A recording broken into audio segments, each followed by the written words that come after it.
Welcome back to the 2014 World Championship. Our next match is all important for the members of Group D, and it features Cloud9 versus Najin White Shield. No matter what happens in this game, Cloud9 will take part in a tiebreaker at the end of the day. If Cloud9 wins this game, they guarantee themselves a spot in the quarterfinals, and they will play White Shield again to determine who is the first seed. However, if they lose, they'll be playing against Alliance for the final spot and the second seed in playoffs. So not only is North America's hopes relying on Cloud9, so is Europe's for this particular matchup. I just want to start this off. I think Cloud9 looked a little shaky against Ggoong, but they beat them, and Alliance did not.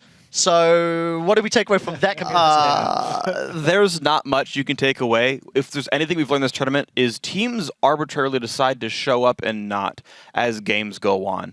Like this thing is like you can't just pick results as the predictor of what's going to happen, because we see teams bounce back all the time. Edward Gaming lost their second match against AHQ, but then beat them later in the day. Fnatic got crushed by OMG, but then beat LMQ the next time around, right? That 71-minute game where they barely lost. Kabum got eliminated and then beat Alliance the very next game. So these teams are constantly bouncing back and sort of surprising us with their performances. Cloud9, I think, does need to play better than they did against Kabum, but we have to see which Cloud9 shows up. On the same side, Najin White Shield, last time we saw them, got perfected. So which Najin White Shield shows up to this game, obviously also very relevant. Yeah. Crumbs? Well, I think for this matchup, actually, I really have high hopes for Cloud9. Seeing as how they're on the blue side, that means that highest champion pool gets opened up quite a bit, seeing as how Najin has basically banned Maokai every single game, regardless of side, and they ban Alistar every time if the opponent does not ban it, which should open up the entire champion pool for high, and if he can get his hands on a Syndra or a Zed, I think that it's looking really good for them. Yeah, and of course, Gorilla talking about, on the topic of Najin Shield, Gorilla on Thresh. Is this going to be a champion that's going to be banned away or given to them? That's something we're going to have to see. Let's talk a little bit more about this matchup, Monte Cristo. Najin Shield, you and I had a discussion earlier today. I feel Cloud9 can match up against Shield, and I want to know how you feel, if that's even a possibility. I mean, it's a possibility, sure. I think that in these, like we're talking about, best of ones in this double round robin mean that there's a lot more possibilities. When you get into a best of 5 scenario, that's when typically, of course, the best team will win, because you have that chance to adapt and kind of make alterations to your gameplay as time goes on. So sure, they can win. Do I think it's likely? No, not really. I think that Najin White Shield got a big wake-up call, and they're going to come out with a better pick and ban phase than they did last time. They're not going to pick 3 scaling champions again, I don't think, and maybe Watch can get his act together. So we're going to naturally transition to the prediction. On the spot, who is actually going to win, Najin White Shield or Cloud9? Najin White Shield for me. They did very well against Cloud9 last time. I don't think the blue side's going to be enough to save them. Freak.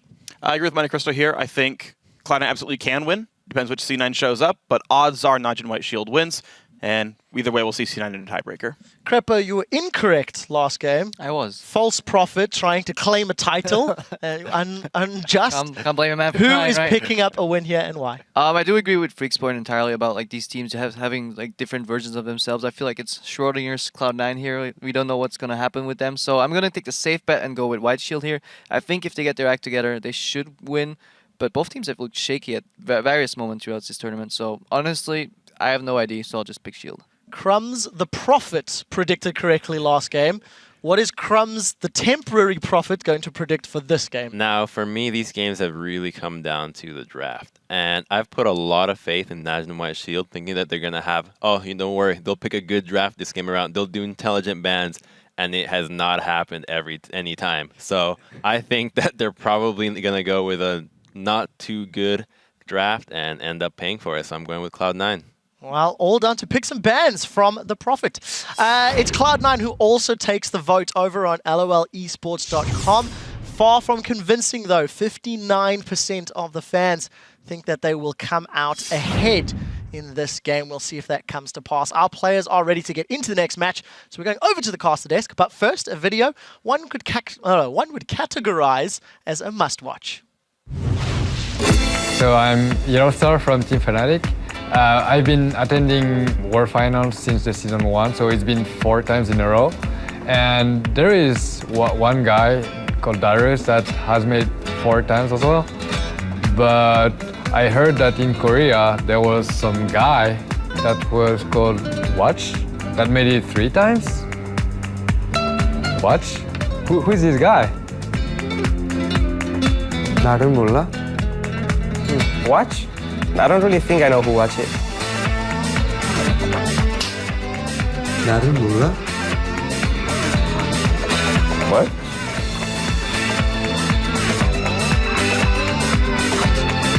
진짜 나를 몰라?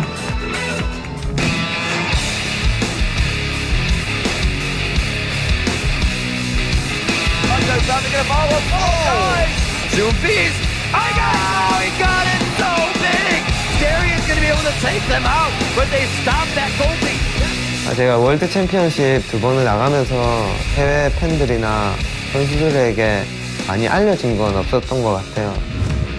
시즌2는 되게 아쉬움이 많이 남는 시즌이었어요. 저희가 8강 조추첨식을 하온이가 갔었어요. 스누페 선수랑 표를 뽑았는데 서로 바꾸자는 그런 돌발 상황에 하온이가 그때 바꿨었는데 상대방은 WE를 뽑고 제 TP를 딱 뽑았었는데 그때 되게 나이스했었죠. 4강까지는 무리 없이 올라가겠구나. 8강 막상 경기를 시작하니까 TPA 선수들이 라인전이면 라인전, 시야 싸움이면 시야 싸움. 그러니까 모든 게 저희한테 완벽했었어요. TPA한테 일격을 맞고 8강 탈락 이후 좀 살짝 패닉도 왔었고 약간 힘들기도 했었어요.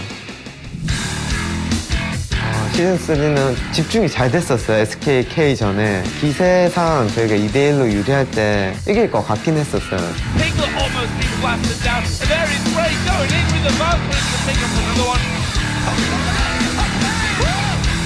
이건 결승 가겠구나. 경기 집중도도 되게 높고 잘 돼서. 근데 역전을 당하면서 좀 슬펐어요. This is the victory. This is the final for SK Telecom T1. They will be 지금의 제가 그때 있었더라면 어땠을까 아쉬움이 지금 생각해보면 되게 크게 남아요.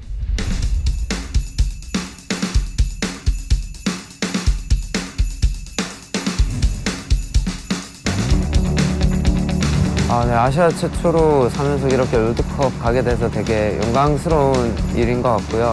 3연속 진출하는 게 되게 욕심이 나서 그만큼 더 열심히 한 것 같아요. 경기장을 딱 들어서는 순간 가슴이 뛰면서 정말 경기하고 싶다는 욕망? 그런 게 정말 차올랐어요. 나진 실드 팀의 그런 끈기와 노력을 한국인뿐만 아니라 세계적으로도 다 보여주고 싶어요.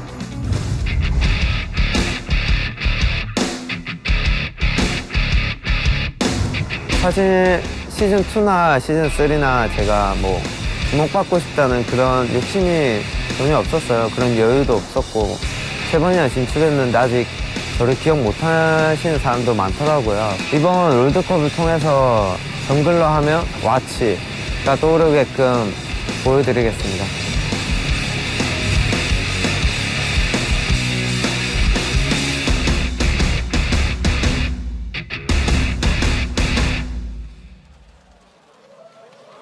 Three World Championships in a row, and I think Watch is not too far off the mark when he says that still a lot of international fans aren't focused on, you know, who Watch is and maybe don't know who he is, but I think third time lucky might change that. Yeah, especially when you consider the fact they've already clinched a spot in the quarterfinals, so every single year he's made it to at least the quarterfinals of World Championship. It's a pretty impressive resume. Yeah, and Cloud9 know who he is, and they've been banning Lee Sin against him, so I think they'll continue to do that. Certainly could do with a win here. We are going to get towards the game, so let's check out the starting lineups. On the blue side, it's the North American LCS's Cloud9. With Balls in the top lane, Meteos in the jungle, High in the mid lane, Sneaky the AD carry, and LemonNation on support.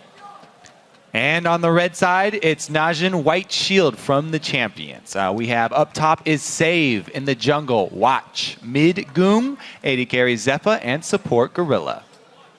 So, Jack, and Kobe as well. You Sure. can join in on this one. Yeah. Picks and bans we heard. Yeah, Yeah. you're allowed. gonna do picks and bans. We heard from Crumbs that actually White Shield, he feels that their whole draft phase has been kind of ropey throughout this tournament. Do we agree with that? Well, when they didn't ban Aurelia or Lee Sin, but instead banned Rammus against Alliance, that was one red flag. The last game against Cloud9, I thought they banned okay, even though they only banned 2 champions. It was Maokai and Syndra, I believe. I think they actually have a lot of ban flexibility against Cloud9 just based on the fact that they passed on one last time and we're still fine. Yeah, I think that was because they're blue side and they will use all 3 this time. Last time they also first picked away Zed, so it was kind of 2 things at high there. And for this game, we actually have a featured matchup, which will be focusing on the battle in the top lane. Balls and Save are arguably the top 2 players in their respective positions from their regions, and both have shown that they can carry their teams to victory if they get going early. And we could see last game, it was actually Save who got going early. His rise was way ahead of Balls, despite Balls getting multiple ganks there from Meteos. It really just has to be a return to past prime for Balls because he hasn't had the best World Championship. He's been missing out on a fair bit of experience, and if Cloud9 wants to win, I feel like they got to get him going. Yeah, I was a little bit disappointed in the matchup last time, even though it was one of the rare games where Cloud9 actually did regular standard lanes and they didn't lane swap, so we got to see them match up, but Balls on that Lulu just didn't have the same impact that Save did for his team with Rise. Absolute beast of a guy in the top lane, and he's really performed, especially on Rise, over and over throughout the group 4 stages. games on Rise that he's had throughout the group stage out of 5. He's been pretty impressive on it. 13 kills and just a lot of farm and pressure was the main thing. And that's then, you'd feel, got to be a consideration when it comes to bans and picks. We know how good Save is going to be up on that top side of the map. But what about the rest of the map? We heard before, you know, White Shield had a game where they only banned 2 champions because they couldn't decide on a third. Some questionable decisions, maybe not to ban Irelia, for example, in that perfect game yesterday from Alliance. Banning out Rammus instead. Where are the focuses got to be really from White Shield if you look at their draft here against Cloud9? So I think one of the biggest strengths for White Shield has been their bottom lane, and that was a really big thing last time against Cloud9. They definitely beat the bottom lane really hard because Gorilla keeps getting this Thresh, and Zefa with the Corki and comboed with Thresh keeps bullying the bottom lane, and then they allow Gorilla to roam around and extend his influence all over the map. But here we go, Cloud9, they do their research as well. Thresh already banned out. Along with Lee Sin. On the other side, though, Najin White Shield going for Maokai, taking away Zillion, and we'll finish off with Alistair. I think that's the most common 3 bans that we're seeing throughout these World Championship as a group. Yeah, and High's actually played a different champion in every single game, but honestly, by far and away, his most successful game, I feel like, was on Syndra. There's still a lot of things up right now. I would love it if Cloud9 picked Syndra here. As the first choice, will they dare do that? We know Cloud9 is a team who are very snappy when it comes to picks and bans, and actually it won't be Syndra that's locked in. It's going to be a first pick Zed for High. So that's sort of a takeaway from Ggoong, but Ggoong also does play Ahri too, which is, as we've seen, a skill matchup with Zed, and Peke, when he ran that matchup, he got the advantage in it. Interesting, again, they are focusing here at Gorilla. They snatch up that Nami as soon as they can. We don't get to see the Janna again. No, I mean, it didn't exactly go very well when he played it against Alliance. That was one of the things that got perfect gamed on. I feel like he just really wanted to play it, even though it didn't fit their overall team composition. I do think Jan is actually pretty good against Zed, but Nami can do the job as well. That's just a good amount of CC from their first 2 picks. Go. And again, the focus on Watch, this guy that a lot of people don't know from Cloud9. They banned out the Lee Sin, so Shield immediately, first round, they grab him a suitable jungler here, Elise once again. They have some good pick potential, some of that stacking CC that we've seen from these very successful skill shot combos between jungler and support so far. Cloud9 picking away Corki is so smart at this point because they can't afford to just wait till the late game against White Shield. And White Shield has typically won when they go with the mid-game champion. Zefa was actually unkilled on Corki in 3 games. Sneaky is a very good Corki, and based on the 80 carries on the board, it basically forces him to go into Lucian if they don't want to get mid-gamed. Yeah, there was a lot of talk coming into these group stage games about the solo laners of Shield, and rightfully so. Save is a very strong carry, but in the game versus Cloud9, it was the bottom lane where they got so much pressure. We do see the Ahri coming through. and along with Kael, which honestly, top lane Kaels, have they impressed us so far this tournament? I'd go ahead and just guess that you're going to say no. I'll say inconsistently unimpressive, because there's been slight moments of impressiveness, especially when we saw it comboed with Twitch well. Actually, that was in one of the Samsung Blue games, and theoretically, Najin White Shield could still go with that type of composition. Yeah, and the thing about running with Kael, almost all Kael compositions are very delicate compositions, so you have to have that communication with your team. Your team definitely has to be in sync to make use of it. This ultimate is all about blocking damage, not putting it as an emergency ultimate on somebody who's already low. It's all about the right timing to block big spells. Well, we'll see if they can combo that up for Cloud9 here. We are going to be seeing Janna for LemonNation, and Balls going to get his hands on Rumble. Already seen it come out for him once, and we know how good of a Rumble player Balls is. Yeah, this is definitely going to give him much more of a chance to shine through than last time when he was on Lulu. It also gives him that massive mid-game spike, the Corki Trinity Force champion plus the Rumble. We've said it so many times, but even Zed does funnel into that too, even with just a couple items. So much discussion about the draft. Cloud9 got most of their favorite champions across the board. If you had to say which champion is X player best on, Cloud9 has at least 3, arguably 5. Right? Because Balls best on Rumble, High best on Zed, Lemon best on Janna, Sneaky and Meteos, there's a few champions up near the top. Yeah, and I have to say, they're going to have to worry about all these picks from Shield, because even though this comp from Shield is delicate, if they do perform with that timing and with that precision, it's been so deadly. We've seen it so many times. And the last thing is there's such a small amount of lockdown for the Twitch. If he opens up in the right spot with a Kael ult on, there's not much Cloud9 can do to stop it.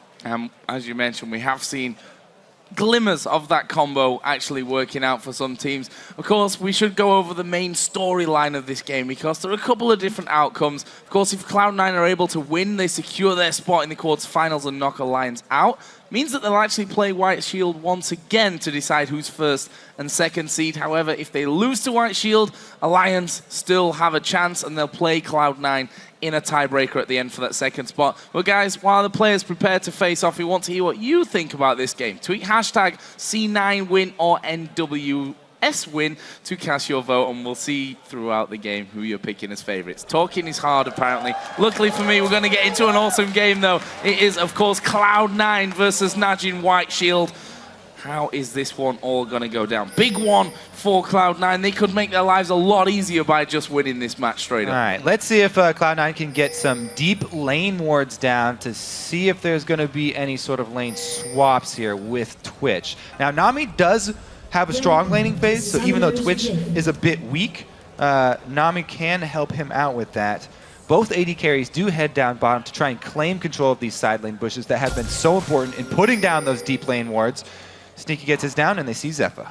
I'm really wondering if Najin Shield is going to 2v2 this Corki Janna lane.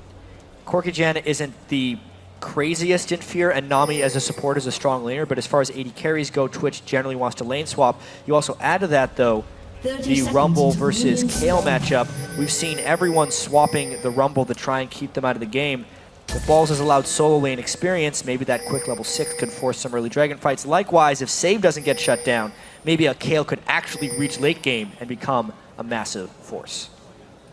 So a quiet start, lots of wards going down in very similar positions across the entire map, in all those areas that you'd exactly wait them to be put down into, including that bottom brush there where LemonNation put in that ward. Of course, we are going to be seeing Ggoong against High in this mid lane. Zed versus Ahri. We talked about that matchup quite a few times already, that you've got to be on form from either side to win it. Yeah, last time we saw... Ooh, bottom lane might actually meet up here. The ward expired for Cloud9 because Sneaky put it down so quickly. Gorilla's in a tentative position here, and he's already shown. Whoa! This could be bad news for him. May have to burn something. No, plays it very calmly. Jeez. Loses almost half of his health, though, right from the very get-go. So since they hadn't scouted, Gorilla was trying to get lane position so he could freeze the minions for a potential farm with Zefa. It ends up actually taking a fair bit of harass because there was no swap from Cloud9, something Najin White Shield was probably predicting that. Gorilla and LemonNation continue to battle it out. Sneaky position quite far up here. Zefa actually going to trade with him, and to be honest, Sneaky is the one that's come out with less HP after that. LemonNation, of course, continues to fight against Gorilla throughout those brushes. A very, very interesting start from both sides. I gotta point out that the junglers started on opposite buffs here, opposite sides of the map. So since there's so much trading down here, Meteos would actually end up on this side of the map after his double buffs. But because Sneaky and LemonNation got the lane to push in their favor, that gank is not really a tenable position for them. I mean, they can't really go for that early tower dive. So it's probably going to be a rotation back up to the top side where Kale is shoving in. And it's probably just going to be a farm jungle for Meteos. That's typically how he ends up playing Kha'Zix. In the games where he's tried too hard to set up specific ganks, I remember a couple games where he spent far too much time top lane. He's fallen really far behind. He's all about efficiency, and it would make sense if he just continues to farm for now. Yeah, the thing about Kha'Zix versus Elise, if you go face checking with Kha'Zix, then you're going to be in trouble because Elise definitely has that advantage early. And walking into a cocoon means you are going to give up your double buffs early. So Meteos, he doesn't even take that small risk. What an early back by Sneaky and LemonNation. Yeah, leaving that lane straight away. It's going to give Sneaky that second Doran's Blade and more pots, which might become crucial. Obviously, Nami, we saw earlier on, was able to get those heals in, and Zefa is at full HP despite those trades that they had going on. So a few pots just to help Sneaky out, and that second Doran's Blade to maybe give him a bit of an edge. So much trading going on down there in the bottom lane, yeah. I'm wondering if Zefa and Gorilla are going to try and shove this hard and back as well to try and answer that combat effectiveness in lane. The double Dorans is definitely, I think, a call for a bit of extra sustain. Sneaky was taking a little bit of extra damage. Didn't want to invest all the way into Vamp Scepter, but instead will get the small amount of lifesteal from the Doran's Blade. Plus the lane was in a spot where he didn't lose too much CS. Really great NATO. Yep, Gorilla gave it away there. I'm not quite sure if Lemon even saw Zefa go into stealth, but they did stop the back, so there won't be the evening up of items here for Zefa and Gorilla. But again, they're hard shoving, pushing this in, and they've even called Watch to protect them. Because their back got called, they made the audible to bring in the extra ward. And Zefa and Gorilla have been playing this lane really well. A 2v2 Twitch lane, shoving in and being ahead on CS is quite an accomplishment early here. Watch makes it into the brush, whereas Kha'Zix decides not to gank. This is pretty dangerous. So they did place that pink ward, though. There is a cocoon landing onto LemonNation. He's going to be forced to flash away. It was good from Watch. His ward that he placed just moments before up by those wraiths actually saw Kha'Zix coming, and he snuck into the rush, ready in case there was a gank down there from Meteos. In the end, it was a face check from LemonNation that got him started, and there is the recall again for LemonNation. And I got to commend Watch for his pathing this time around. Last time we saw him versus Shield, very predictable pathing. This time around, coming down through that side of the river, sneaking into the bush, waiting just to get the flash there, and a successful and efficient use of his time. I will say, all the lanes for Najin White Shield are winning right now, which is really good for them against Cloud9. Cloud9's a team that typically, if we think back to when they were so dominant, Meteos would just be farming the jungle and they'd rely on their lanes to be win, but every single lane on their side is getting pushed back, which really doesn't create any playmaking potential for a team that already has very lacking initiation. See how Meteos decides to remedy that, actually picking himself up an extra ward. Obviously switching out to that sweeper lens so he can try and get some control. Currently soaking up a bit of experience in that mid lane, since we did see High recall him for the first time to come back into lane with a cutlass. It's actually the Seeker's arm guard that we see Ggoong going for first of all, so he's going to be going up to that Zhonya's, whether he goes directly to that or just wants the Seekers for and that. Look at Meteos here, because he's so scared of getting counter ganked by an Elise, wards the very tip of that bush first, and it's only saves intuition that causes him to back off here. Balls gave that away with his. Oh, yeah. Zed also intuition left lane. And the fact Zed was MIA. So Ggoong's going, hey man, there's probably some friends heading up to the top lane, and he had to back away. Sometimes overcommitting and sending two people to gank is just too many, and you overcommit, by giving away that there's no mid laner. It kind of ruins the jungler's gank when Meteos actually had a good position there. Well, back to this bottom lane, it is Sneaky that holds the lead. We did see Zefa go back though, Vamp Scepter and a longsword for Zefa in these early stages. So sustain with the heal from Gorilla as well. Certainly going to be helping out that bottom lane. And I won't say necessarily massively need it right now. It's not a huge margin, especially with this wave pushing into Zefa's direction. Yeah, that's fairly even down bottom still, and Twitch did get to go back to now have the upper hand as far as items in lane go, but I do want to talk about a little bit more about this shield composition, because during their gauntlet run, their 5 ranged comp was my favorite of their choices that they made, just because of the way that they play team fights so well. They spread out and they kite back for just long enough until you overextend and give them an opening, and they quickly turn it around on you. They have these options with the Nami Bubble and the Elise Cocoon.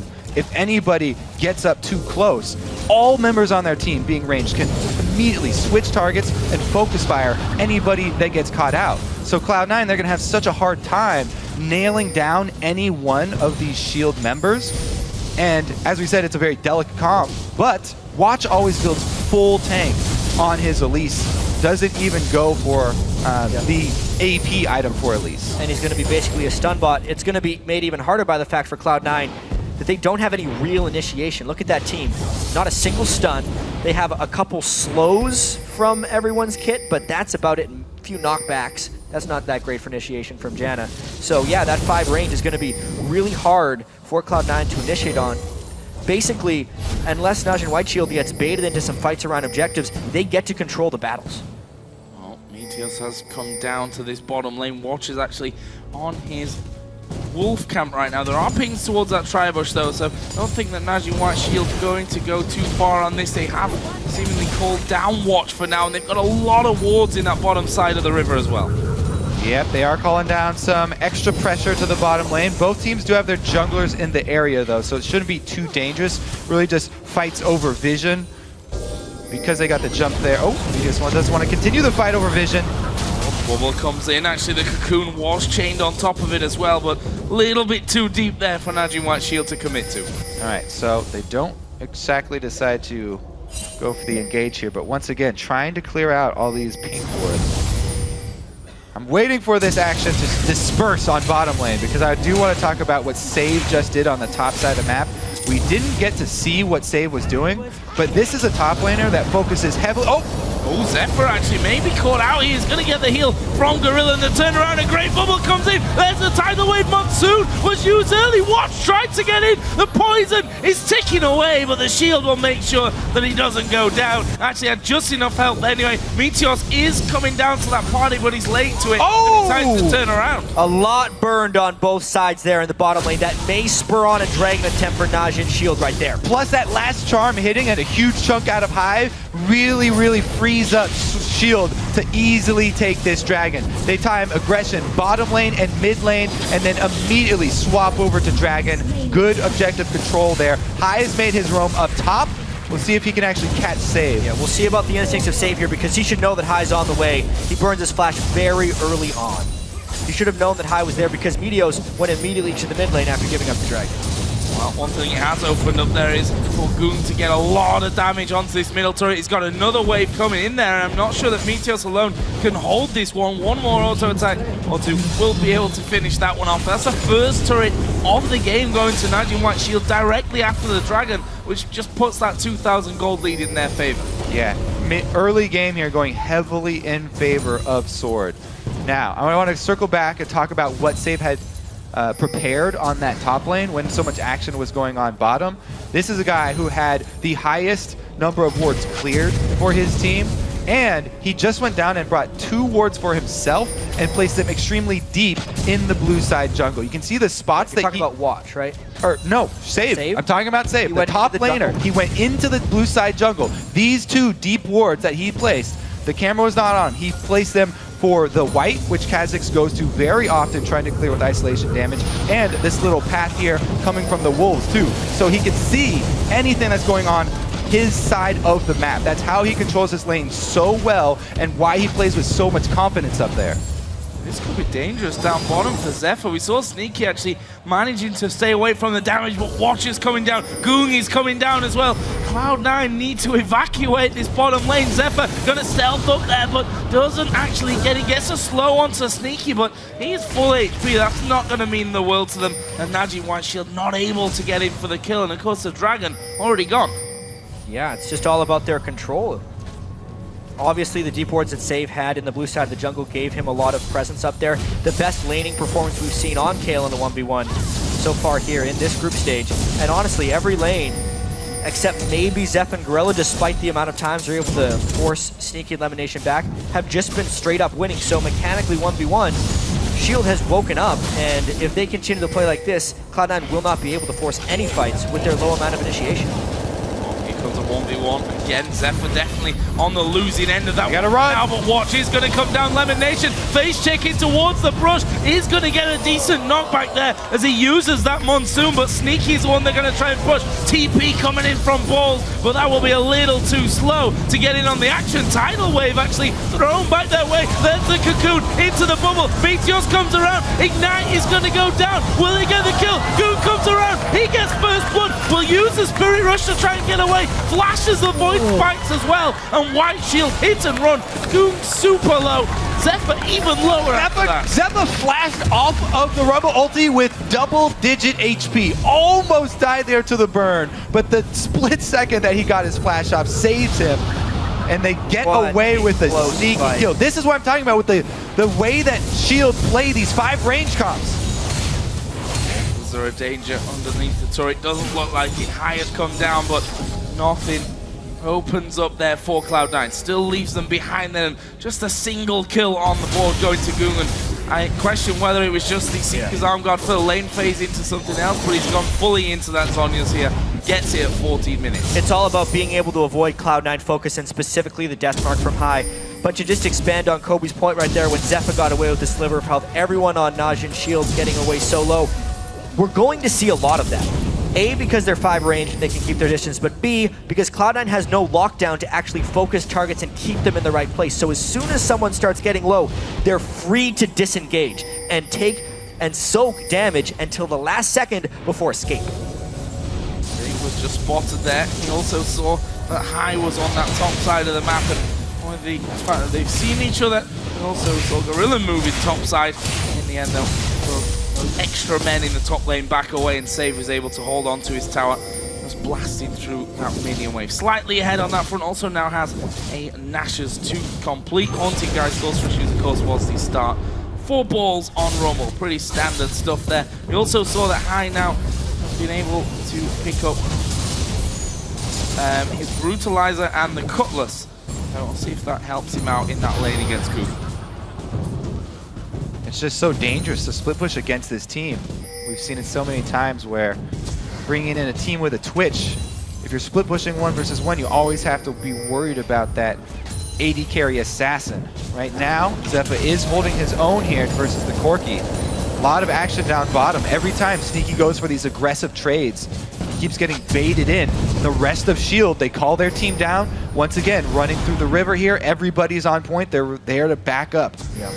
So much roam and vision control as well. Sneaky really wants to punish Zefa here, but he ends up getting punished himself by overextending. Yeah, they spotted that Meteos was around, so I don't think they wanted to fully commit to that one. Actually, Save started to move down as well, and partially probably to do with the fact that there's 30 seconds until this next dragon comes up. Looks like Cloud9's not in position to contest here. Ball's all the way in the top lane, and High recalling with 20 seconds left on the clock. Plus, they don't have vision in the area. They're going to get themselves in trouble if they try and contest this, it really feels like.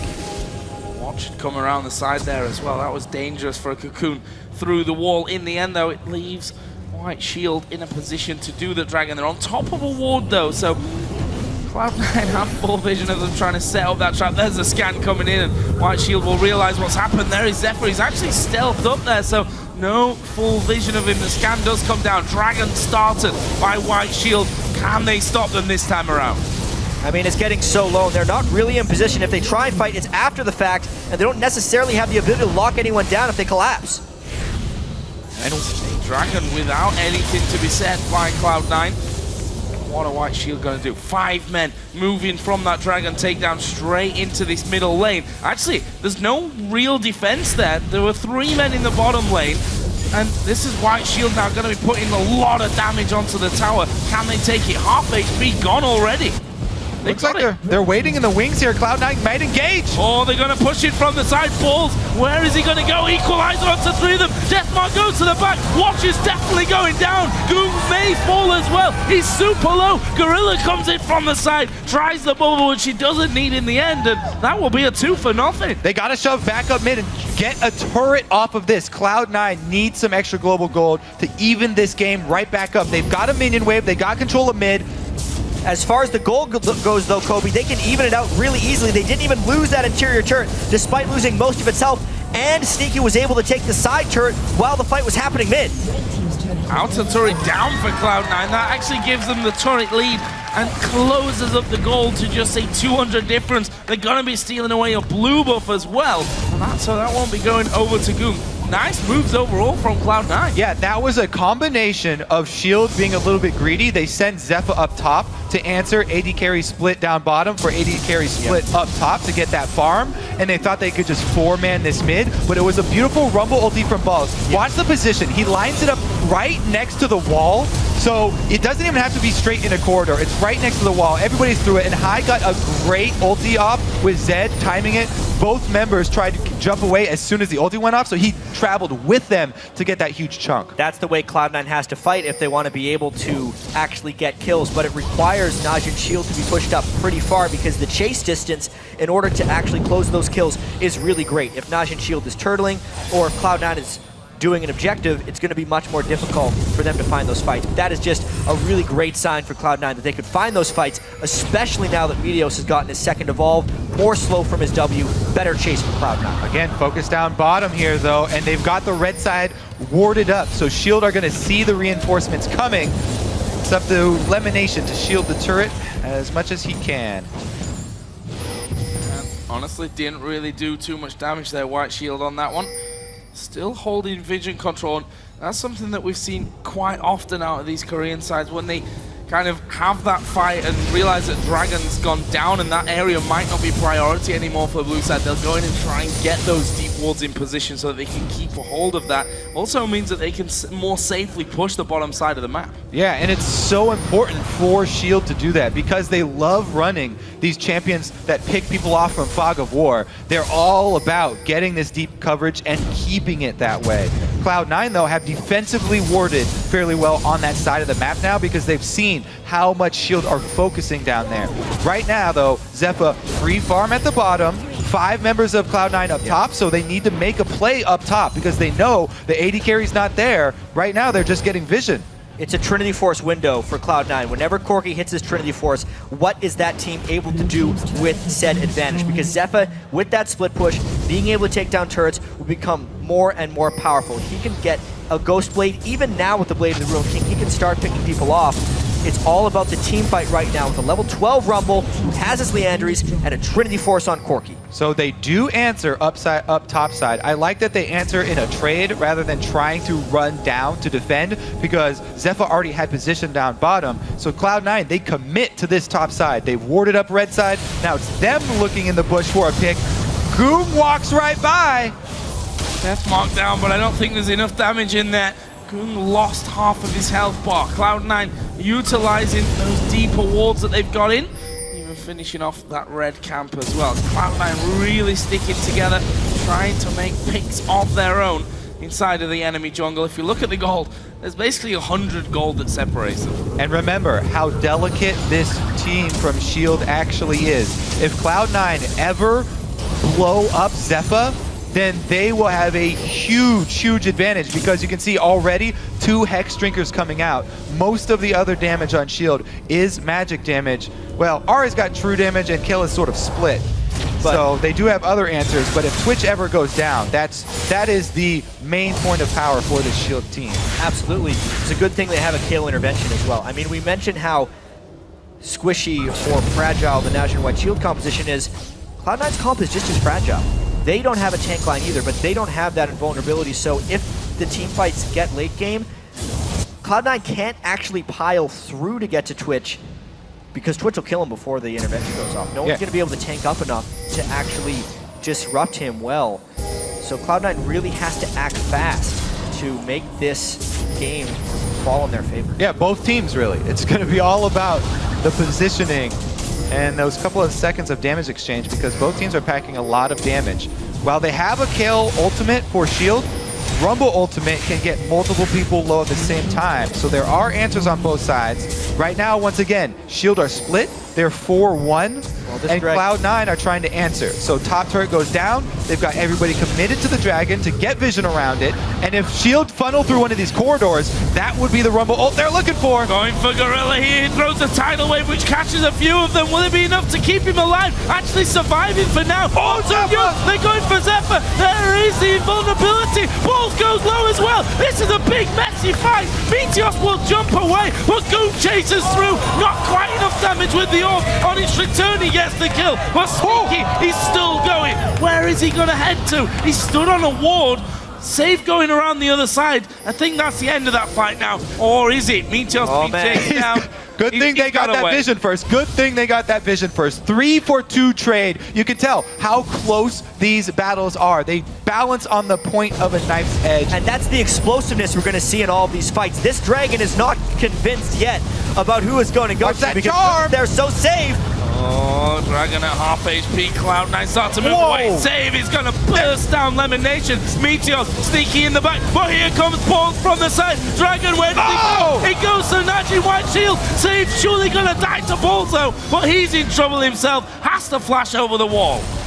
What a bad turn of events for Cloud9 and a fantastic turn of events for White Shield. Save coming in there, popping LemonNation, getting a double kill, and then also forcing Meteos out the back of that pit to secure the dragon for their own team.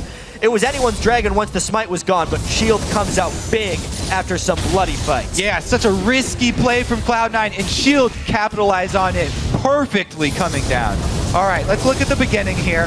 So High goes all in on the support. They draw out the exhaust as well. Good Rumble ultimate right on top of Zefa, and the ult from Lemon makes sure that Zefa can't even walk forward off it. There's the intervention that you talked about. It does save him for a little bit, but on that side with Meteos, he won't last long. Sneaky from the bottom side, of course, exploding watch, and then he's got Lemon to back him up with the extra attack damage for the shield. Yeah, but looking at the items now, I see Save with the Death Cap and Zefa with the Ghost Blade. So that combination of Twitch Kael just spiked up huge, and I do not see the same itemization from Cloud9 as far as power spikes. Oh. Shield wants to fight now.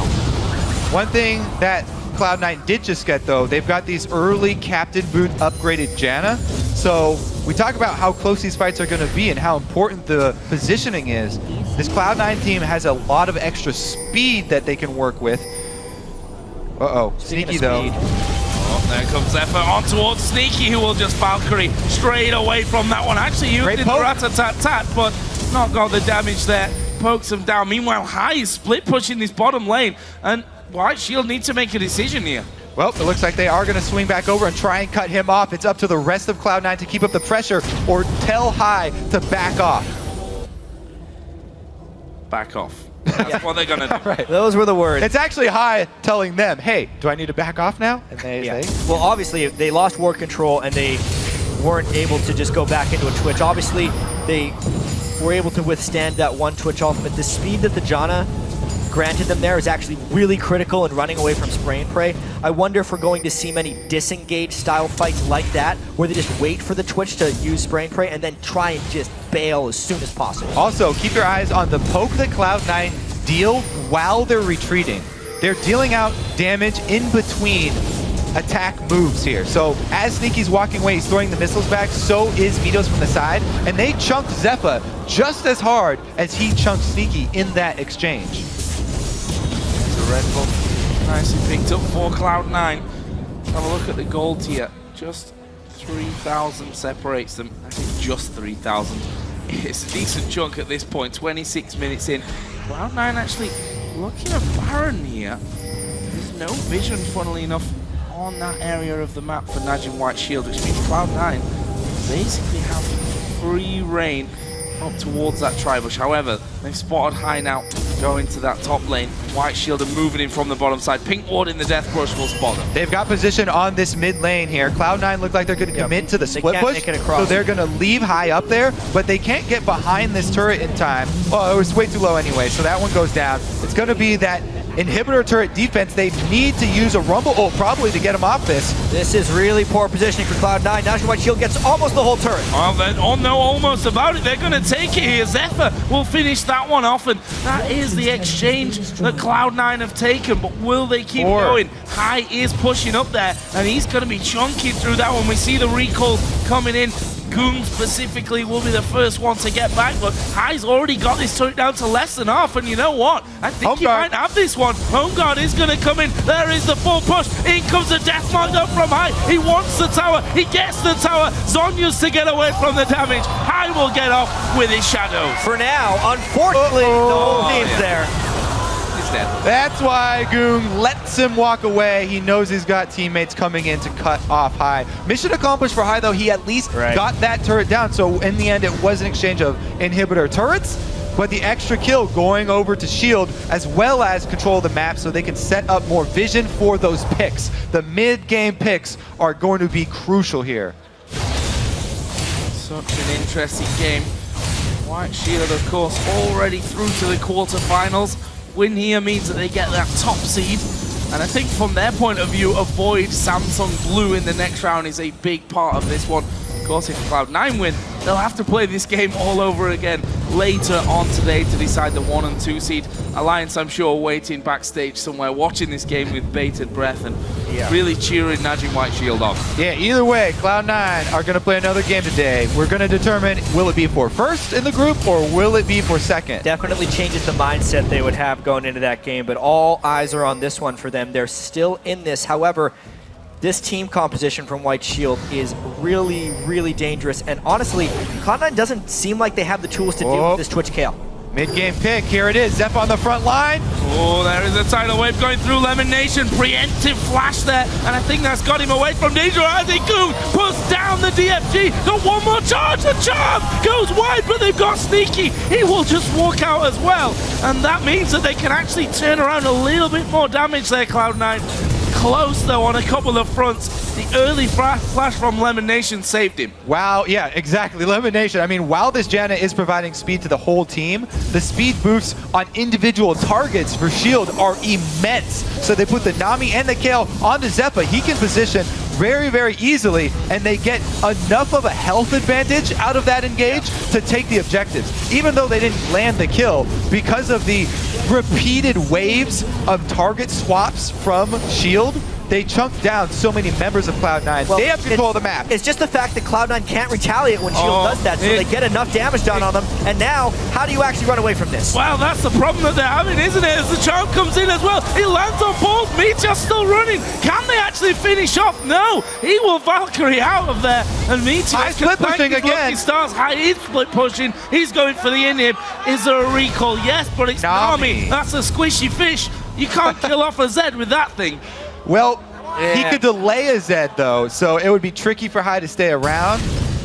He does decide to play it safe because they lost all vision. Once again, the vision from Shield, they're so diligent about their mid-game vision, especially with these pick comps, that it just removes so many options from Cloud9. And what it's showing us as well, team fight after team fight, is that Cloud9 just has to duck and run as soon as they see the Twitch. If they decide to turn, it's the Kayle ult. So they really have to take a punch from Najin White Shield and then try and land a counter, which so far, they take so much heat from the first punch, they're not ready for the counter, and Shield uses it to get dragons, they use it to get turrets. High split push is kind of the only chance they have, but even at that point, Save is getting to a point where he might just be able to kill High. Yeah, that first punch is a doozy of an uppercut. I speak for all of Europe when I say I don't really know what that means, but... That's the only move I knew in Mortal Kombat. It's the easiest one to pull off. Just keep spamming it. Like a punch right under the chin. It definitely hurts, Save. I mean... Haymaker, is that better for you? Yeah, there we go. All right. Now I'm on the same page. Different punches, but all powerful. Yeah, they all hurt. Needlessly large rod on top of that death camp and the Nashes too. Cloud9 here actually grouping up inside of the mid lane. Just going to try and push that one back and looking for some damage over the side onto Watchu. Continued that build that he goes with the release into, you know, the tanky type of build. Also got the haunted guys in there though as well, just to make sure that he is doing a little bit more extra damage. So we've seen Shield start almost every fight. If Cloud9 could somehow get high in a flank, ulting onto Kael to force Kael and ult on herself, then they could jump onto Zefa's Twitch. I feel like that's the only situation in a team fight where Cloud9 can come out ahead. They are dead set on the split push strategy, however. Alright, still going. White Shield around the halfway point of the map. Will they pull a recall? Will Zefa go stealth and go into the front? Gets hit with the bomb. A little bit unlucky for him there. Sneaky's got those heat-seeking missiles, actually, courtesy of their sponsor, Air Force Reserve. All right, so they do head up. Once again, though, mid-wards here from Shield. They can keep track of the four-man group. So it's really hard here for High to work with this split push because constantly Shield are coming through their red side jungle and clearing it all out. I mean, we're really seeing why Twitch is such a high-value pick the entire regular season in Korea. It shuts down split push well, and it also creates an amazing... Oh, High's going for it. He's got the minion wave there. It's just a Nami. That would really open him up to getting cut off. Can the rest of the team get vision? Yeah. That's what he's working with. High is just trying to read where the rest of Shield is, and every time Shield pushes back, they can't safely get vision, and they can't actually keep close to Shield either. They gotta have double threats here, so they're threatening for the Baron at the same time that High is threatening that inhibitor. Teleport here, High's gonna get this inhibitor, but he might die for it. Watch is there on the Baron as well, trying to stop them from doing that, and they've actually pulled them away from Baron, but they do get the inhibitor. There is a death mark going on to Gorilla. I can't see him escaping, but he doesn't. The splat comes down. Where's High gonna go now?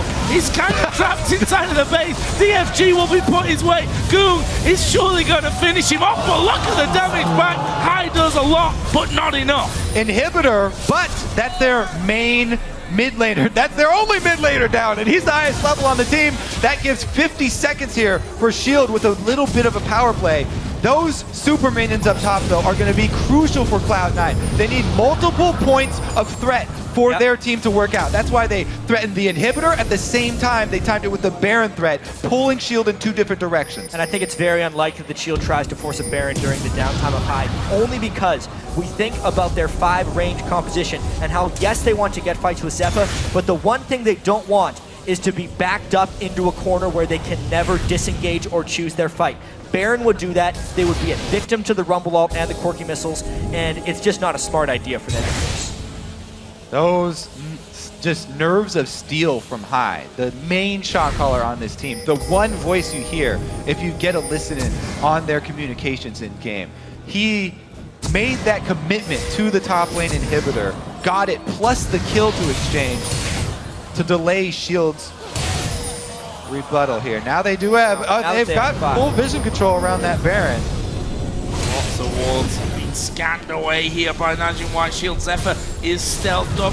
Not going to have an opportunity to get onto anyone though. And Cloud9 have done a decent job of that in recent minutes, keeping themselves grouped up. I think that Cloud9 should invest in Sneaky switching over to a Scrying Orb because this Shield team is all about picks. They're not necessarily going to start the Baron. As you said, it's always going to be a dangerous prospect for them to start that Baron, so they'll be hesitant. But if they just get vision control over Baron, then they open up for picks. He's got a good spot here. Going on towards balls. There's a tidal wave. He's not by the monsoon. Actually gets the ultimate out of Kael. Meanwhile, they're going on towards Zefa. Can he finish him? No! Zefa lives and manages to get the kill on his way out. LemonNation at half HP. Is maybe going to try and lock down Watch here with Sneaky. Can they actually get in onto him though? Sneaky still going down. Is the jump off to the Wraith, and Watch will be able to walk away. 3 for 2 there in favor of Najin White Shield, but look at them. What a close fight that was, and we see Shield getting away with low health. That's going to happen. These fights are ridiculous. So that should give Cloud9 the Dragon because they've got that inhibitor still down during this whole fight. But man, I want to go over High's use of his shadows in that last fight. It was ridiculous. Yeah. They got the intervention on the Zefa. Okay, so let's watch. Yeah, zoom in on High because this is insane. They get the intervention onto Twitch here after he gets picked. High uses his first shadow, ultimate over to Gorilla. He can ult back to that shadow as soon as intervention is down, and he tries to pop Zefa with Meteos here. It was so beautiful, but they couldn't get him. The flash away plus heal, and Zefa survived with a sliver. That was the turning point. Even with everything High did in the shadows, the amazing thing is, White Shield won that fight. That's how hard it is for Cloud9 to team fight against this Twitch kill combo. The amount of outplay required to have a chance at killing Zefa is extreme. Talked about the precision needed for this team comp, for both of these teams to come. This is one of the most exciting games that we've had. One of the most well-played team fights. Meteos gets caught. He's invisible though, and he gets away from it. Charm going in, DFG was used as well just after that. We also see now that Sonya's full save complete, so harder and harder each time for High to pick a target that he can get through, especially if you combine that with the intervention. What is the plan then now for Cloud9? They could start with getting some vision back over by Baron. They have to. That is the name of the game right now. And you can see they're focusing on it heavily around this Baron. When they shove up mid and they get a little window of opportunity, try and clear that out, because that is what Shield are working with. Once again, they're looking for those picks. Every pink ward counts here for Cloud9. If they ever see Zefa going aggressive and he walks by a pink ward in a bush and it's not known to him, that could be the turning point for Cloud9. That's why you leave extra pink wards in your flanks on the off chance that if they ever catch that guy out of position. And at this point, look at how good Ggoong has been doing as far as farm as well. Like, it's been Zefa who's been the main threat that everyone on Cloud9 is paying attention to. Ggoong may end up being the one winning the game for them. If he can land a charm onto High or Sneaky, he will blow them up before they can react. And you gotta give credit to LemonNation for keeping Sneaky safe this whole time. Who's the guy alive at every single end of these team fights? Sneaky's always up, due to LemonNation. Tense game here. Save has just showed himself down the bottom side, but does have teleport, so can get himself involved if need be. While Cloud9 continue to try and get some vision back, this time on Najin White Shield side. Shield themselves actually repositioning a couple of men to push back on this middle wave. So for now, it's a tug of war on those minions until someone finds the right positioning. It'll have to be the perfect position. Zefa actually going in, went towards Sneaky. In the end, was blasted back by LemonNation though. They disengaged, but the rat-a-tat-tat was not used by Zefa, so they still had everything available here for Shield. Cloud9 have to be very careful. High waiting in this bush, as he should be, very, very wary of the collapse from Shield. Ward after ward put down in the back of the pit. There is Ggoong clearing out the wave that High had shoved forward as High actually decides to go home. Spend up before coming back in. LemonNation continues that war with Gorilla inside of the Baron pit. All about getting each other's vision in and out of that one. He needs to be careful how far forward he goes there though. Some safe jumps on him. Has a lot of burst potential from that Kael. They're making a strong move on mid here. They've got position with the minions. Charm barely missing, just an inch, and Shield take over, reclaim this small area of the river. Yeah, and Cloud9's been spending 15 minutes finding creative ways to avoid Shield. It's a wonder they've lasted this long, it feels like, because the potential of this team is just so great. High is not in a split push position here. They still can't get control of the Baron pit, and Shield is just biding their time. 41 minutes in. It's crazy how quickly this game has gotten late. Yeah, and the only reason that Cloud9 were able to even do that is because High got that inhibitor down, because they had that pressure top. So that kept Shield from committing, and it drew their team apart. Yeah, Alliance, look at them watching. Just hoping that Najin White Shield can pull off this game. Remember, if that happens, it would create a tie for second between Cloud9 and Alliance and force a tiebreaker game there.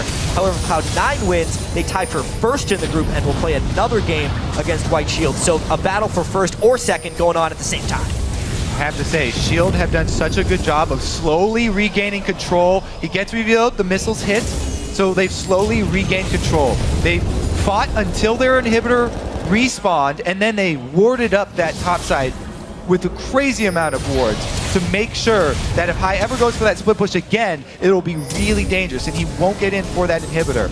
Now they've regained vision control around Baron. Once again, looking for the pick. Cloud9 shoving mid, though they know that Shield are not going to start off that Baron. This is where games They're going to get are won and clapped on. lost. This Right is it. there. This is it. Turret is going to go low. Zefa trying to get around the side. He gets us low to balls, but they decide to just back off into the side there on the jungle. Actually, the bottom tower went It's a down. massive minion wave down there. There's 2 cannon minions just... And they're running up mid here. Those waves. Cloud9 are out of position. Oh, actually, they got Meteos behind them. High is also behind them here as well. What is the plan? They need to deal with that big minion wave that's already taken a turret on the bottom of the map. The charm from Ggoong goes wide, and it stays tense here in the middle. Both side lanes are pushing with massive minion waves. Shield are gaining small advantages as time goes on here, and they keep Cloud9 in the middle of the map. This is what Shield does. They won so many late They hit games one. just letting the minion waves go back and baiting the other team into jumping to them because they have no other choice. Either Cloud9 goes back for the minion waves and gives rid of Baron, or they fight now. Zefa goes in. Oh, he's going for sneaky as well. The Valkyrie instantly. LemonNation uses the monsoon. Instant equalizer as well. Zefa stood on top of it. Gets the intervention. Ggoong at the back. He's going to get one. Sneaky will go for him. Meanwhile, over by the Baron, Meteos gets Zefa. Gets the reset. High is all over the place and will pick up the kill onto save. Ball still alive. Finished up by Watch. But Watch is going down as well. So for High. It will be another one. It's Kaek's in the end that gets it. That's a 4 for 2. This is a chance for Cloud9 to push. Sneaky let Ggoong live after that Zhonya's. He wanted to join the rest of his team, so Ggoong got away with his flash. Now Cloud9 make the decision to go back towards Baron after pinging the turret. This is dangerous. Do not have much time. Ggoong can make this count. If he hits the charm on Sneaky and 100%s him, Meteos low on mana. Ggoong does not have an ultimate yet. 30 seconds until save if this one gets delayed. I wonder if Sneaky tries to jump over one charm. they got it low. It's going down quickly though. No flash to get over the wall, though. That's the danger here. The charm misses. Ggoong is going to get his W1, but it won't go that far. And there is the Baron going over to Cloud9. They're still 4,000 gold behind, but they've got the Baron and they got to make it count. The biggest thing about that fight and how great it was for Cloud9, they had 2 GAs going into that.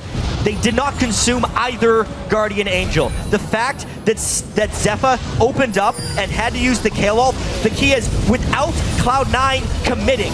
If they commit, Cloud9 loses, but the Rumble ult just intervention blocks nothing. That intervention was completely that Cloud9 just goes in. We said it was all going to be all about blocking damage with it. Meteos jumps in, gets the reset, and they again corner save. Meteos and High in these team fights have been spectacular for Cloud9. Man, you can say what you want about group stages. They have delivered every single day. We are getting these crazy, crazy games. Shield gonna get Dragon Wild. Cloud9 rush up for the inhibitor. They don't have vision of it though, so they aren't committing. They did not They don't have vision. They aren't committing to the inhibitor. They could rush it right now. They could rush it, but they got to be really quick because the recalls have already come down from White Shield. They've got a lot of damage. They've got all 5 men there. Inhib's down. They're backing off.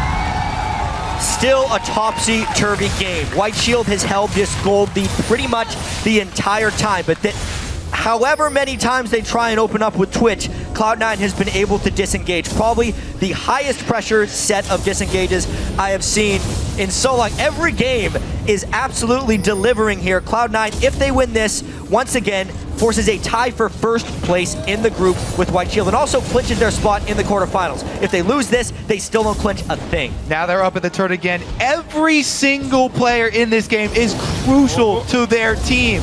Talking about the supports, the disengages, meaning the difference between life and death. One more attack on that. Oh, it does go down. The minions, the heroes. Now it's Cloud9 with the top lane pushing, swinging everybody down bottom. They have the super minion line that's going to go up there. They have the Baron buff. So much control for Cloud9, yet these team fights can be won so quickly still. Well, Zefa's off clearing a super minion wave, so they're conceding everything that's not their inhibitor turret. So I much wonder how quickly pressure. he can make it over here, though. Yeah, he's got to come over quickly because Cloud9 aren't very messing slow around. rotation, They're very going slow straight onto base. it. Are they going to get it? They will take the turret. Will they fight though? Trying to stay around. Ggoong goes in. Balls are going to use his Azonya's really quickly. High at the back. Gets the Guardian Angel down. And that could be problems for him. He's going to come back up. Can they finish off Ggoong? No! shut down. Ggoong goes low. It's GA's pod. Meteos has his Guardian Angel pod. Sneaky there. He's full HP. He could be a hero for Cloud9 right now. Valkyrie's done. Oh, he gets stunned up and finished off. It's Zefa that gets that one for the Super Minions. They're in the base and they've taken a Nexus turret. You can see how hesitant Sneaky was to fully commit to that fight, and then when he finally does, cooldown is back up for both Cocoon and Charm. Shield hit them, they stack them perfectly and take him out. What a huge fight though. The base is in rubble. Dodged a bullet here because Super Minions were killing the Nexus during the duration of this fight. Such a crazy, messy fight. This was the most Cloud9 has committed yet, and you can see why it's so dangerous. Zefa, as he opens, gets the kill off, so no choice of retaliation. High could not assassinate either, and remember, Ggoong is the sneak attack threat in this one. He dodges pretty much everything. The nerves get to Sneaky a little bit. They do not time the damage properly with the revival of the Guardian Angel. Sneaky misses a monster missile there. Meteos goes back out, and then Sneaky, when he commits, both back up. Perfect stun. Watch wants to be known. Stuns like that get you known and get you first place in the group. And you talk about that commitment. That right there, jumping in, Shield already were trying to pull back to defend their Nexus. So if you played a little bit more conservatively at that point, they may have been able to stick around and get more damage down on the inhibitor, but man, so close this team fight. Once again though, a big chunk taken out of the Shield base. You saw Alliance in the picture-in-picture cheering after they got that kill on Sneaky, but once again, that was a big chunk for Cloud9. They have no GAs though this time around. No. And keep track of those cooldowns. That's soon to be a 6-item kill. When Save gets that Lich Bane, good luck, because that's 3 monster damage dealers that would be arrived for a Najin White Shield. Cloud9, they're pretty much at max items as far as Corki and High are concerned. Yeah, we're getting to that point where everybody's maxing out here. We are almost 50 minutes into this game. That tug of war that's gone on for, I think, what is 30 minutes by now, leaves Cloud9 still behind in gold kills, ahead in turrets, and already taken a good portion out of Najin White Shield's base. The Nexus turret, of course, being a key component of that. They're pushing up to the inhib now. They got to keep making use of the super minions that are going on top. They need to make use of that pressure. Cloud9 did this last time with Baron. This time they do not have Baron. A good amount of poke onto Gorilla there. They really want this inhibitor, but boy, is this a dangerous move. It's dangerous for them to funnel in here. Because this wall is going to push them up for Zefa to get that line damage, they had to be very careful spreading out. And once again, there's no Meteos on Cloud9. If Sneaky gets hit with one of those skill shots, it's going to be a hard time.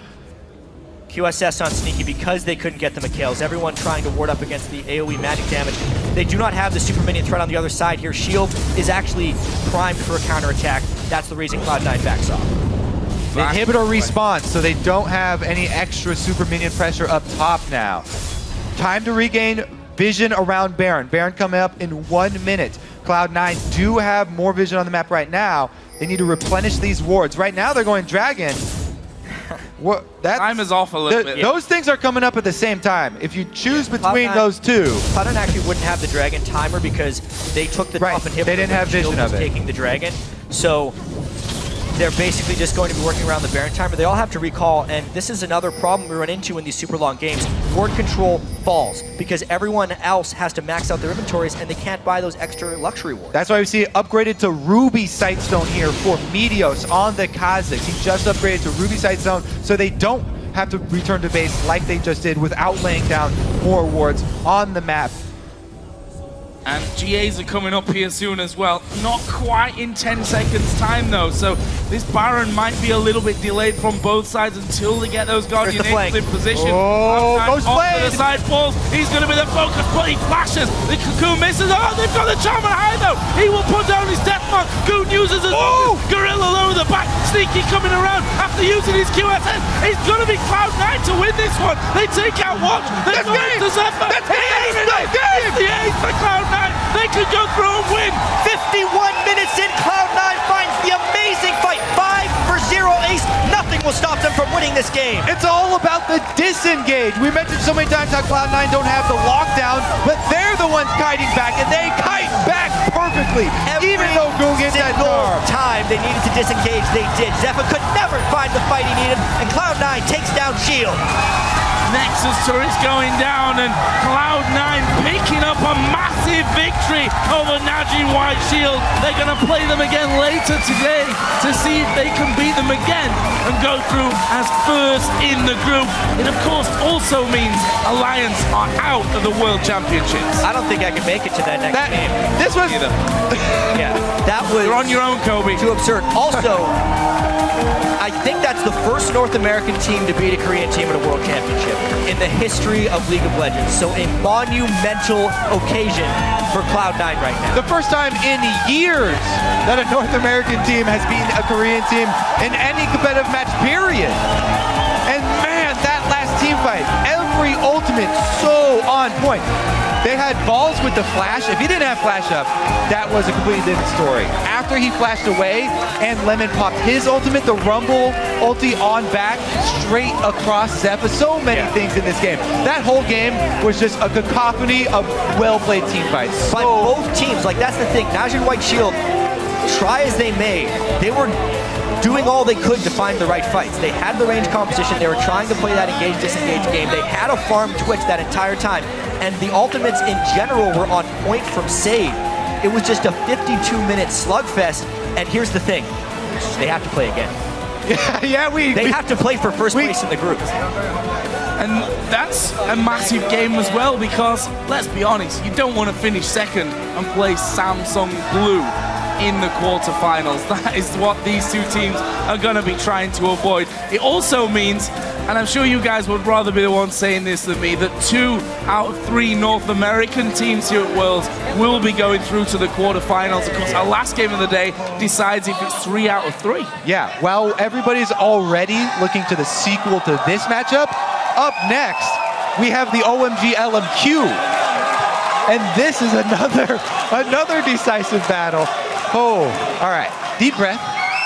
Need some more water. No more Red Bull, only water now. Deep breaths for Cloud9 and Najin White Shield will need to be had because the difference between first seed and second seed is whether they have to play Samsung Blue or the winner of the OMG LNQ game. And even though every team has showed up and everyone can beat everyone, as we saw with Ggoong beating Alliance earlier, it does matter a lot. Yeah. First seed. And you know that loss to Ggoong from Alliance is basically what's put them out. And it's also what's preventing a 3-way tie for first at the end of the day, which would have been absolutely ridiculous. It would have been nice to have all those extra games at the end, but credit to Ggoong. Quality, I though. was saying it the entire time, Kobe. Ggoong were going to pull off an upset at some point. I can vouch every single day. We got that one down. And Ggoong do it on the last day, in the last game against the team that had to beat them to actually go through or to stay in with a chance. That was an absolutely crazy game. So we're going to give it straight over to the guys at the analyst desk to take on Cloud9's win. Thank you very much, Joe. Cloud9's indeed.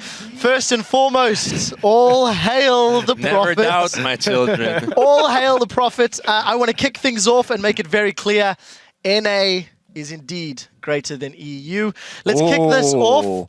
Pick some bands. I want to go straight to pick some bands. And Korea, apparently. I want to talk about these picks and bans because I looked at the statistics behind both these teams, and it seemed like the blue side was really going to affect Cloud9 for the best. And you said it would not. And in the end, Hai got a champion that he was actually able to perform. They got really comfortable champions for every role.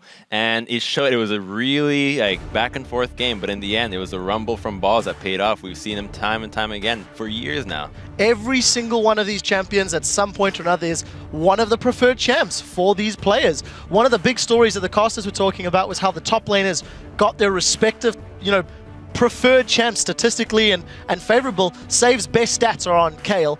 And we were discussing, how do you deal with Kael when you've got Hourglass? How is Zed going to deal with Kael when there's Hourglasses, and et cetera, et cetera? Monty, team comps, what did you like or dislike?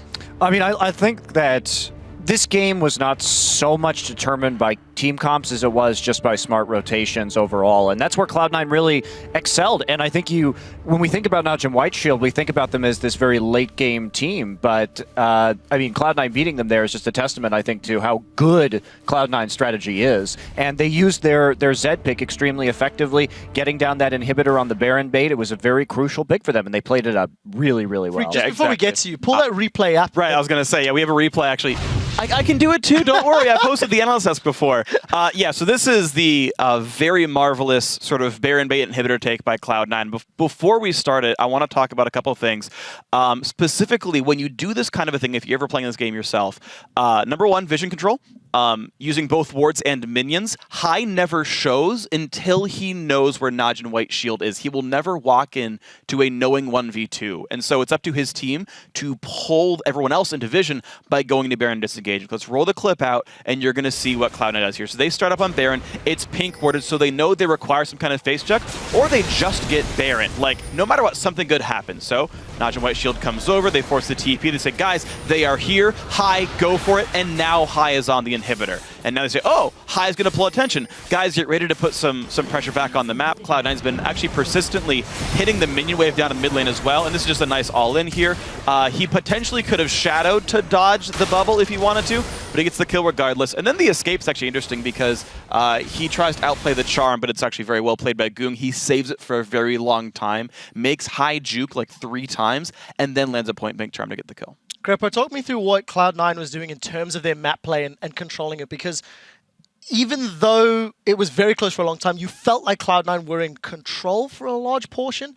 Not convincingly, but they were dictating the tempo. I just think they played really smart, and just that rotation alone highlights how well they understand the game, because they needed that at that point to get back into the game. I think at that point they were like 6,000 gold down perhaps, but the real beauty of Cloud9 came on how well they respected the invisible Twitch, because they kept fishing with skill shots to find him whenever he was likely to come. Whenever they saw Nami walk up in lane, they were like, yeah, she's never going to be here alone.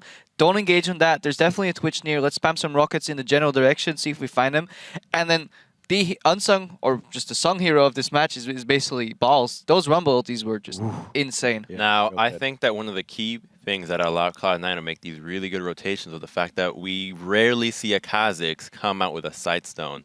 And they're doing double Sightstone on a very unconventional jungler that may throw off Najin off shield, because Najin off guard, just because when you play against Kha'Zix, you're thinking, oh, he's gonna be this tanky guy that's just, this really high damage guy, not tanky support. He went with a really heavy tank and utility oriented build until the very end, when he got a Last Whisper, and he had a GA, Hex Drinker, the Merc Boot, so he was just a really utility oriented playstyle of Kha'Zix that allowed Zed to make plays. I want to talk about some of those team fights. Let's pull the second replay up onto your screen. It was one of the more chaotic ones, and I think, Crepo, you were quite excited about this, if recalls. Yeah, so before we roll this clip, I just want everybody to look at the minimap. Just take a nice look there and see those red giant balls of doom approaching both side lanes for Cloud9. So all Shield have to do is nothing.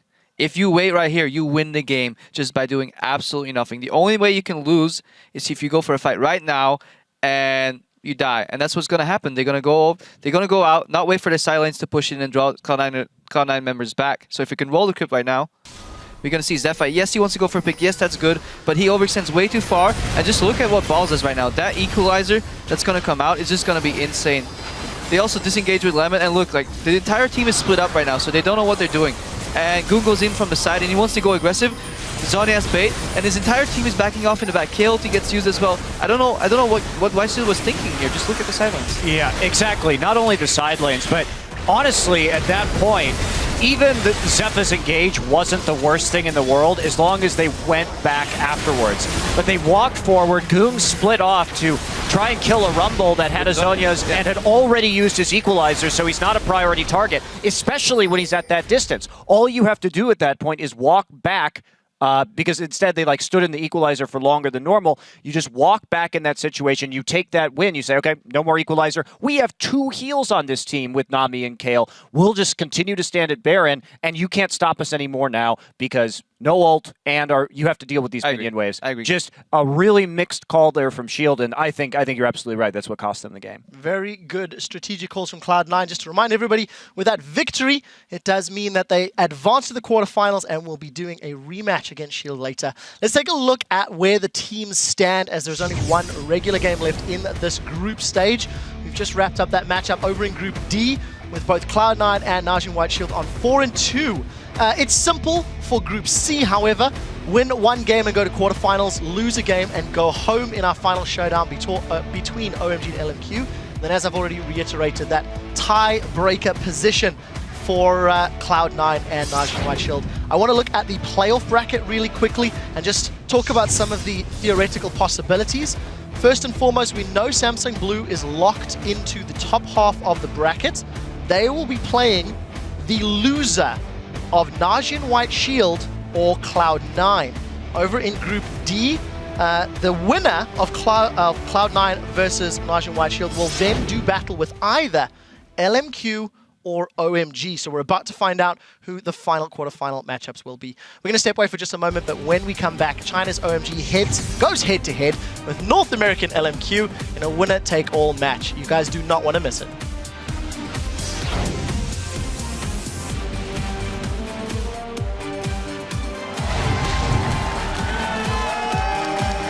Let's do it. Let's play good. Let's play the best we ever will, and I'll be happy.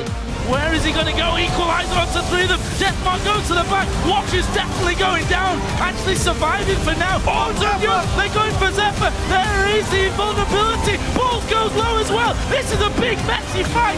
Meanwhile, over by the Baron, Meteos gets Zefa, gets the reset. He's all over the place and will pick up the kill onto save. Balls still alive. Finished up by Watch. But Watch is going down as well. Sneaky there. He's full HP. He could be a hero for Cloud9 right now. Oh, Valkyrie's dead. Oh, he gets stunned up and finished off. Ggoong uses his gorilla over the back. Sneaky coming around after using his QSS. It's going to be Cloud9 to win this one. They take out Watch. They're going to Zefa. The 8 for Cloud9. This is for